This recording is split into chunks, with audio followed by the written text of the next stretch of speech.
Bueno, son las 8:15. Es de muy mal gusto hacer confesiones personales cuando uno juega el rol que nos toca jugar, pero déjenme hacer una. Si hay algo que he hecho mucho de menos desde la época en que no era director de la radio, es que a pesar de que ahora leo mucho, antes podía leer muchos más libros que ahora. Así es que cada vez que me resulta posible lo agradezco, pero agradezco también la posibilidad de poder conversar esta mañana a propósito de este libro, que a quienes nos están viendo en Facebook lo voy a mostrar, podamos conversar sobre un pedazo de nuestra historia que es muy importante y que no se debe olvidar.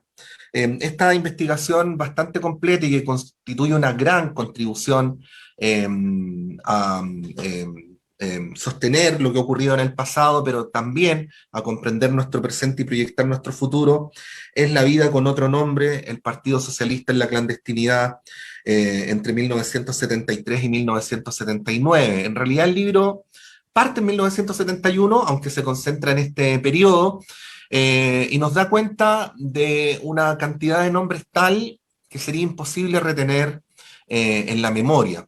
Por eso es tan importante el ejercicio de la memoria por cada uno de ellos. Estamos hablando prácticamente de 1.000 víctimas del Partido Socialista durante este periodo, uno de los partidos más perseguidos luego del golpe militar, y que, como escuché a alguien muy querido por ahí, probablemente, entre otras cosas, privó al país de lo mejor de su juventud para lo que había que hacer en las generaciones posteriores.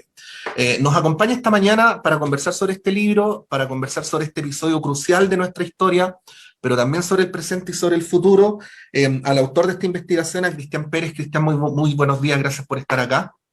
Hola, muy buenos días. Gracias a ti por convidarme a hablar del libro y de lo que tú quieras. Feliz de estar en esta radio tan prestigiosa. Me han invitado otras veces en los años anteriores, así que me siento como en casa. Qué bueno, Cristian, esa es la idea siempre. De hecho, si estuviéramos en los viejos tiempos, estaríamos con un café ambos en el estudio, así es que haz como si fuera así. Y saludamos también a Jaime Lorca Tovar del Centro de Formación Memoria y Futuro, que es una organización en principio vinculada con los familiares y amigos de la dirección clandestina del Partido Socialista desaparecida en 1975, pero que con el paso del tiempo se ha ido haciendo acompañar de nuevas generaciones, de otras miradas, y que sigue planteando sus puntos de vista en el Chile de hoy. Jaime Lorca Tovar, por supuesto, hermano de Carlos Lorca Tovar, secretario general del Partido Socialista, diputado, médico de la Universidad de Chile, ex dirigente de la FECH y lamentablemente hasta el día de hoy detenido desaparecido. Jaime, muy buenos días, gracias por poder conversar esta mañana. Buenos días, Patricio, gracias a ti, gracias a la radio y a sus auditores por escucharnos y vernos posteriormente. Un placer, como siempre, estar acá compartiendo ideas y actividades, iniciativas. Un gusto, Pato. Gracias, Jaime. Bueno, Cristian, a mí me gusta hacer al principio una pregunta que es bien elemental, que puede parecer hasta tonta, pero que a mí me encanta para iniciar las conversaciones sobre libros, ¿no? ¿Cuál fue la motivación? Porque para escribir un libro uno tiene que dedicar mucho tiempo, y por mucho tiempo, de su propia vida, ¿no? ¿Por qué decidiste escribir este libro? A ver, hay varias motivaciones, pero te voy a contar una, les voy a contar una a los auditores. Hace muchos años, a mediados de los 80, una persona que aparece en ese libro como Javier de la Fuente o Tío Jo, o Viejo de los Conejos, que eran las chapas que usaba en la época clandestina, me dijo que era una historia que debía contar, que él me la iba a contar, lo que había vivido, y que en algún instante más adelante debía escribirla porque iba a ser como un homenaje para un grupo grande de personas que estaban muy desconocidas, que habían pasado muy desapercibidas, y para los amigos de él que habían caído, que estaban presos, que habían desaparecido. Entonces, viendo eso, lo uní después con la idea de que creía que era necesario mostrar los mecanismos de sobrevivencia de una generación, a mi juicio, una de las mejores generaciones de la izquierda chilena. que es la generación de los años fines de los 60, comienzos de los 70. Y pensaba que, aunque se habían escrito muchos libros y muchos artículos, no estaba contada esa historia. Y entonces en el fondo lo que quería era mostrar a los lectores comunes y silvestres que hubo una época donde la dictadura cívico-militar le disparó en el pecho a la izquierda chilena con el fin de aniquilarla, y esta pudo sobrevivir. Y entonces mostrar cómo sobrevivió fue, yo creo, el gran objetivo unido a estas otras motivaciones. Eso te podría decir. Jaime, sí, Jaime, en alguna conversación tú me decías que tenías la convicción de que aparte de, por todas las razones que son más o menos obvias que se produjo la persecución después del golpe, tú pensabas que se había tomado la decisión de perseguir a los mejores, ¿no? Me gustaría que desarrollaras esa idea porque es muy interesante para efectos de ver ese periodo de la historia no solamente como un periodo de la historia en el que murió y desapareció gente, sino como un periodo de la historia en el que el Chile actual perdió algo que pudo haber tenido de otra manera. Así es. Bueno, mira, yo creo que el libro de Cristian lo relata muy bien. Acá hubo una primera dirección clandestina, ¿no?, que terminó en los hechos en junio de 1975, ¿no?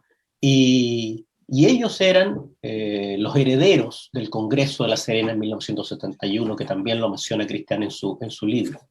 Ellos eran los que habían llevado al Partido Socialista a comprometerse profundamente con la experiencia de la Unidad Popular y defender ese proceso desde el punto de vista del trabajo en los frentes sociales, desde el punto de vista de la inteligencia, desde el punto de vista de organizar lo que llamó un grupo de amigos personales, le llamó Salvador Allende, pero en realidad era un dispositivo de seguridad presente, porque los atentados contra él eran múltiples, ¿no? Entonces, esa generación tan valerosa tenía además un sustrato ideológico que era la evolución doctrinaria del Partido Socialista de su fundación. ¿Cuál era el marxismo revolucionario? ¿Ya? Y el Partido Socialista, que nunca adscribió a ninguna internacional, era orgulloso de decir que doctrinariamente era un partido que se basaba en una cosmovisión, en una visión de la historia, que es una visión transformadora. Eliminar eso, sacar al partido ese rumbo, requería exterminar a los mejores cuadros que encarnaban esas posiciones. Porque tú te imaginas que habría sido el Partido Socialista si ellos hoy estuvieran vivos. Si hoy día estuviera Ezequiel Ponce, ya estaría viejito, tendría 80 años, pero ¿cuántos viejitos tenemos ahí enquistados que no se jubilan? Estaría Ricardo Lagos, que era un joven de 22 años y era absolutamente brillante, Ricardo Lagos Salinas, para evitar confusiones. Estaría Carlos Lorca, era un estudioso, Víctor Cerega, etc. O sea, era una pléyade de jóvenes muy talentosos, todos provenientes casi de la Universidad de Chile, Pato, tómate ese dato. Casi todos egresados o profesionales, como el caso de Arnoldo Camus Veloso, ¿no? Así que todo eso fue terminado conscientemente, porque al principio fue la represión general, pero después fue selectiva, fue la casa, hombre por hombre, mujer por mujer, y esa casa no la decidió solo Manuel Contreras y Pinochet, esa casa venía a estar establecida por los brasileros, por la CIA, etc.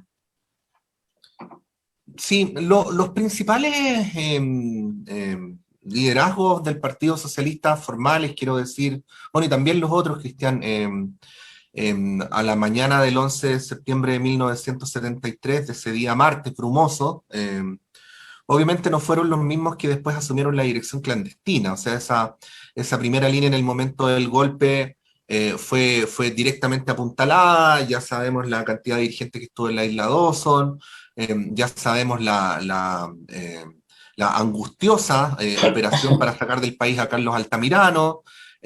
Por lo tanto, fueron jóvenes, independientemente de que Lorca ya estaba en la primera línea, que tuvieron que pasar a la primera línea. Pero junto con ellos yo te quería preguntar, Cristian, porque ha pasado mucho tiempo y es importante siempre recordar que a estas alturas muchos de quienes nos están escuchando no habían nacido, eran muy chicos para cuando ocurrieron estos hechos.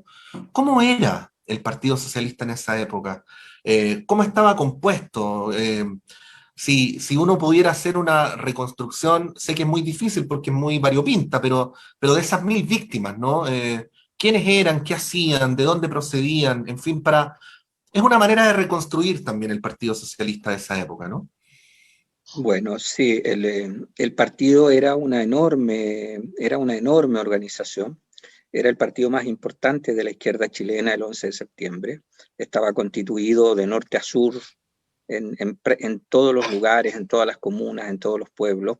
Tenía una enorme juventud, muy ideologizada, doctrinariamente muy bien formada. En los últimos años, Carlos Lorca y su gente se habían preocupado de que se formara muy bien. Entonces, era un enorme partido que tenía senadores, diputados, regidores, que tenía gobernadores, que tenía dirigentes sindicales, dirigentes estudiantiles. Y,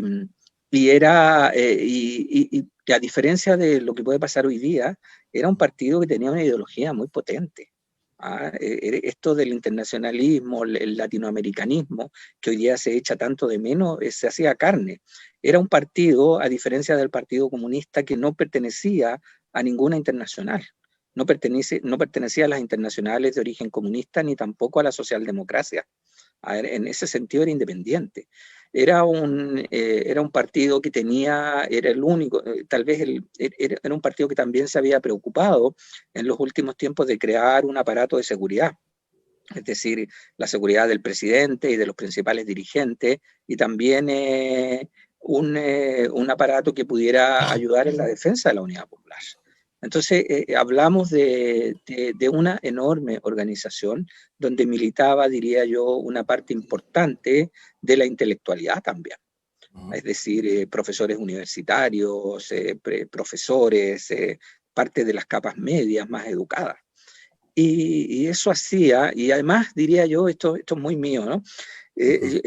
No porque no lo hayan escrito otros, pero lo quiero decir, es que yo creo que era el partido adecuado para para construir el socialismo en Chile, ¿no? Porque no obedecía a ninguna instancia foránea, era propio de acá. Se había ido constituyendo con el tiempo aquí, en base a la realidad concreta del país. Entonces, yo diría que el Partido Socialista era como el pueblo chileno de 1973. Ahí por eso también. Uno podría decir, Cristian, que la construcción histórica de este Allende convencido, pero no dogmático, era un reflejo de ese Partido Socialista que tú has descubierto a través de tus investigaciones. Claro, Allende era el mejor de los socialistas, sin duda. Con él el partido de la izquierda chilena llegó al poder y con él cayó. Sin duda que Allende reflejaba plenamente lo que era el Partido Socialista, porque Allende no era un frívolo, ni mucho menos, era un hombre muy bien formado, que tenía mucha capacidad de decidir, de hacer lo que él hacía lo que había dicho que iba a hacer, a diferencia de otros, que dijeron cosas que después no. No, Allende lo que dijo que iba a hacer, lo hizo. No me van a sacar de la moneda, me van a sacar en pijama, ¿no? En pijama de palo, esas cosas que él decía, y lo hizo. Entonces, cierto, y yo volvería al tema del partido, porque por eso fue tan perseguido, más de 1.300 víctimas, entiendo. Por eso le dispararon en el corazón, porque para destruir la izquierda chilena era básicamente, tenían que destruir al Partido Socialista, no solo al Partido Comunista ni al MIR, y al MIR, tienen que también destruir al Partido Socialista, porque además sabían perfectamente que la juventud del partido era la mejor juventud que había en la Unidad Popular, sin duda. Tenía una formación exquisita, una capacidad de meterse en los frentes de masa, de trabajar con el pueblo, de cumplir las tareas. Tenía una disciplina férrea que después lo demostró cuando vinieron las peores épocas de la clandestinidad y cuando muchachos de 20 años tuvieron que asumir la conducción de la organización. Estamos conversando a esta hora de la mañana con Cristian Pérez, autor de La vida con otro nombre, el Partido Socialista en la clandestinidad entre 1973 y 1979, un esfuerzo colectivo. Nunca hay que invisibilizar a los autores de los esfuerzos, así es como visibilizamos a Cristian y invitamos a leer el libro. También saludamos este esfuerzo conjunto de la Editorial Cataloni y de la Escuela de Periodismo de la Universidad Diego Portales, y con Jaime Lorca del Centro de Formación Memoria y Futuro. Hay veces, Jaime, en que las preguntas personales, no te asustes de antemano porque no es una pregunta personal, pero ayudan a la comprensión de lo público, ¿no? Sí, Y lo digo porque con estas grandes figuras siempre se corre el riesgo de que se transformen en estatuas, en héroes perfectos, y eso inevitablemente simplifica también, quita complejidad. Y cuando hablamos de Carlos Lorca, hablamos de alguien muy importante. Por poner dos ejemplos nomás, la expresidenta Michelle Bachelet lo reconoce como su mentor. No me corresponde a mí, obviamente, hablar por el rector Vivaldi, pero le he escuchado a él hablar del cariño y admiración que él sentía por Carlos Lorca. Es decir, fue una persona muy incidente en muchas personas que han ocupado lugares muy relevantes en nuestra comunidad durante los últimos años. Entonces, claro, aparece ese Carlos Lorca idealizado, pero bueno, fue tu hermano. ¿Cómo era Carlos Lorca, Jaime? bueno, es difícil hablar haciendo un esfuerzo de objetividad. ¿Ah? Sí. Era un personaje muy especial, Carlos, oye, desde siempre.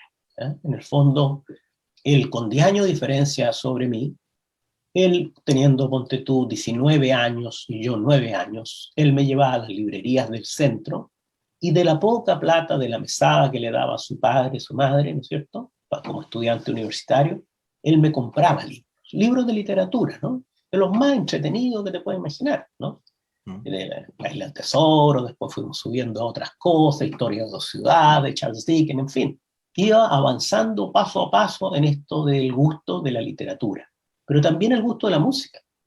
Él cuando tuvo un departamento, que se lo regaló, muy modesto, que estaba ahí en el Parque Forestal, que se lo regaló mi padre, porque él no tenía un mango, ¿ya? Y entonces él me invitaba, tenía una relación especial conmigo, éramos él el mayor y yo el menor, y escuchábamos música clásica, caleta. ¿Eh? Entonces también el gusto por la música. Esa preocupación por mí, no solo era por mí, era por mucha gente. A Carlos le gustaba mucho la relación personal y la función de educador. ¿Eh? La función de educador. Siempre más te interrogaba, Patricio, que él te hablaba. A veces era medio hasta inconfortable porque quería saber qué pensaba este, qué pensaba el otro de más allá, y yo muchas veces no sabía qué pensaba, pero él estaba preocupado. Y siempre dispuesto a ayudar Él no era un gran dirigente de masa, no lo fue nunca, a pesar que la gente que lo conoció lo eligió presidente del Centro de Alumnos de Medicina, dirigente de la fecha, etcétera, etcétera, diputado por Valdivia en una campaña de 3 meses, Pato, de diciembre a marzo, donde en el complejo maderero Panguipulli, que es una historia que algún día también hay que rescatar, Carlos sacó el 92% de los votos de los trabajadores. ¿Ya? Y eso era, y si tú ves la foto de la época, y los compañeros de Valdivia se exasperaban, porque Carlos, más que ir declamando de pueblo en pueblo y de punto en punto, Carlos de repente se quedaba pegado y se quedaba escuchando, con la cabeza ladeada a los viejos. Eso era una persona bien especial, muy atípica a los políticos que yo he conocido, pero así eran varios, Pato, de ese grupo, los que yo tuve la suerte de conocer, en menor medida que Carlos, por supuesto, pero eran varios. ¿Sí? Yo los considero como un anticipo del hombre nuevo en esta sociedad. Sí, Cristian, hace algunas semanas hubo un debate entre las fuerzas tradicionales de lo que históricamente ha sido la izquierda, no se pudieron poner de acuerdo, hubo un tironeo sobre el legado de Allende, se mostró la dificultad para producir un encuentro como otras veces ocurrió entre el Partido Comunista y el Partido Socialista. Entre medio, como se sabe, han transcurrido varias décadas de la alianza preferente del Partido Socialista con el centro político. Eh, si uno pudiera encontrar en este libro algunos elementos para poder entender eso, o para poder entender ese conflicto, yo sé, cada uno tendrá que buscarlos, pero si tú nos pudieras decir algo al respecto, ¿qué podríamos encontrar en esta investigación que recorre la historia del Partido Socialista entre el 73 y el 79? A ver, una cuestión que sería importante para evaluar para el futuro que está en el libro es el apego de esta generación por la democracia. Es decir, es una generación que vive lo peor que puede vivir una generación, o que nunca vivió una generación en la historia de Chile, que es decir, la persecución y la muerte. y por lo tanto la vida es la vida que se te va, pero sin abstracciones. Es decir, nosotros estamos acostumbrados a decir, ah, me voy a morir o qué sé yo, pero en este caso no era eso, era real. Es decir, salías a la calle, te mataban, te quedabas en la casa, te mataban también. Entonces, es esa idea de que lo peor que le puede pasar a un país es tener una dictadura como la que existió con Pinochet, es algo que no se debe repetir.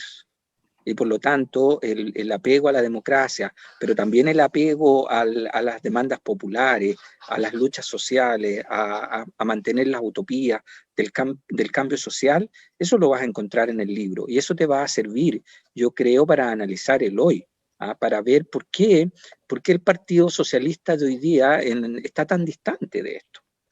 Yo te digo una cosa que a mí no me dolió, pero me causó mucha impresión. Es que yo milito en el Partido Socialista desde muy chico, de muy niño. Y fíjate que este libro no lo han difundido por las redes oficiales del partido. ¿Y tú tienes alguna hipótesis de por qué no ha ocurrido? Bueno, hay muchas hipótesis, muchas de las personas se dicen cosas, pero no tenemos ninguna certeza.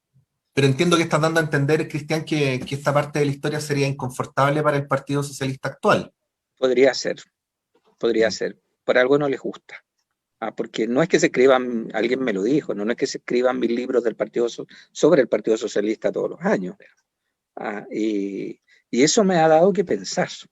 Entonces, tal vez el partido, la gente que milita las direcciones de hoy día, no quieren hacerse cargo de esta historia. Pienso. Porque esta historia es la historia de la lucha, del sacrificio de personas que conscientemente, como Ariel Mancilla, por ejemplo, que cuando lo detienen se tira bajo una micro. Y que después, así, en tan malas condiciones, en un cuartel de la DINA, no entrega datos. O de Ricardo Lagos Salinas, por ejemplo, que al que le preguntan, y está en el libro, le preguntan por qué si va a colaborar.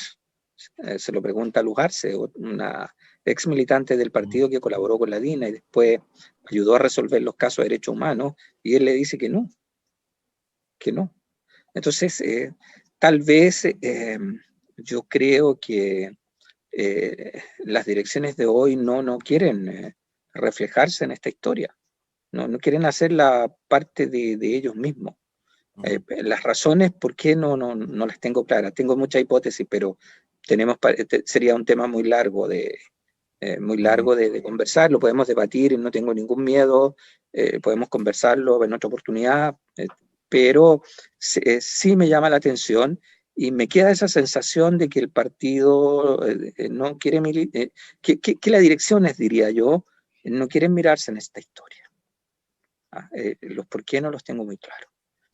Sin entender que es la historia de ellos, de que el partido existe porque hubieron hombres y mujeres valientes, jóvenes y mayores, que estuvieron dispuestos y muy dispuestos a entregar la vida por mantener esas ideas, por mantener las estructuras, y que muchos de ellos desaparecieron, están muertos, no sabemos qué pasó, otros fueron detenidos, relegados, torturados de manera...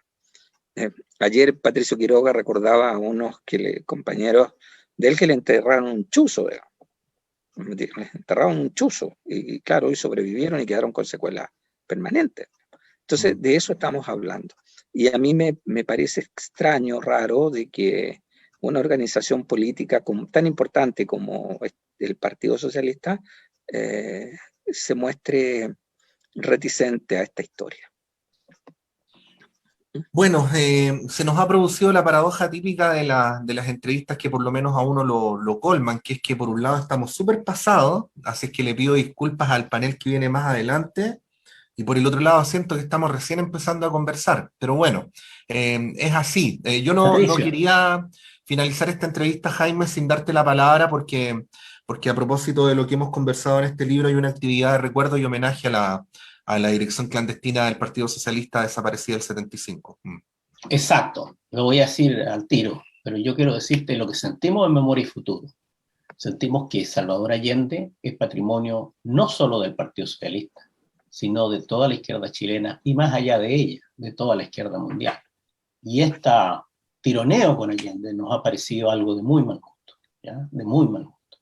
Aquí nadie es dueño de los héroes que se instalaron en el pueblo. Muchos no le llegaron ni al taco, muchos no lo quisieron en su tiempo, y hoy día nosotros recordamos a los héroes y heroínas, porque así los tratamos, no de mártires.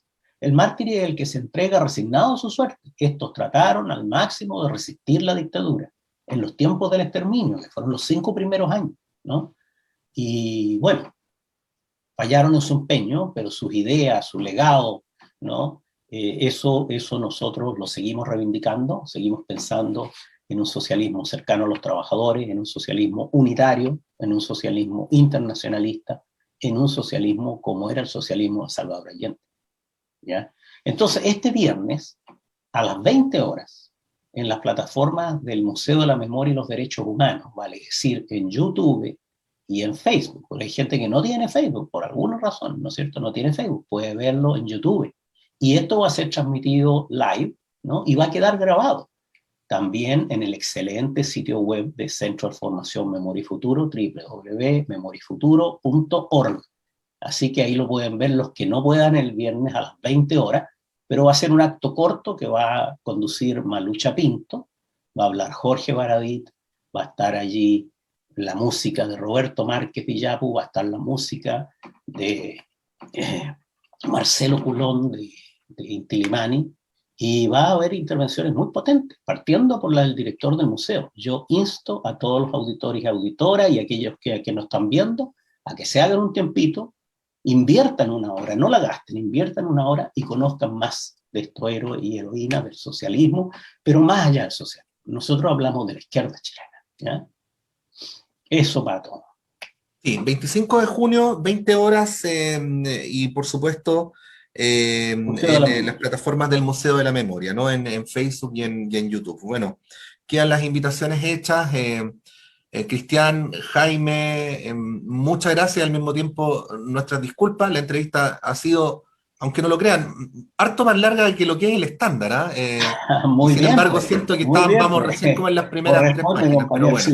Sí, pues vamos a seguir conversando sobre estos asuntos. Cristian, muchas gracias, muy buenos días. Gracias a ti, Patricio. Muchas gracias, Patricio, y muchas gracias a los radioescuchas, como me gusta decirme a mí. Hasta pronto. Jaime, muchas gracias. Gracias a ti, Patricio. Un abrazo. Igual para ti. Saludos. Son las 8:42. Vamos a hacer un alto súper breve, pero créanme que es súper breve, porque ya nos pusimos de acuerdo con la Cami González que está en el estudio. Así es que volvemos casi al